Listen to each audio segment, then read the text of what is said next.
2007 ഫ്രാൻസിലെ ഒരു വ്യക്തിക്ക് കടുത്ത കാലുവേദനയും മറ്റ് ശരീര അസ്വസ്ഥതകളും ഒക്കെയായി ആശുപത്രിയിൽ വന്നു.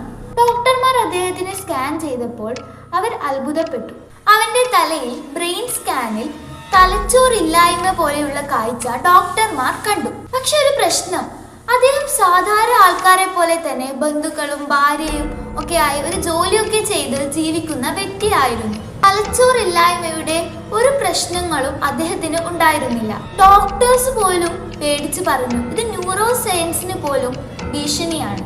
ഇതെങ്ങനെയാണ് സാധിക്കുന്നത്? ഒരാൾക്ക് തലച്ചോറില്ലാതെ സംസാരിക്കാനും ജോലി ചെയ്യാനും ഒക്കെ എങ്ങനെയാണ് കഴിയുന്നത്? നമ്മുടെ ബുദ്ധിമുട്ടുകൾ പോലും ഒരു തലച്ചോറില്ലാത്ത വ്യക്തി കൈകാര്യം ചെയ്തു. അവൻ നമ്മളെക്കാൾ നോർമൽ ആയിരുന്നു.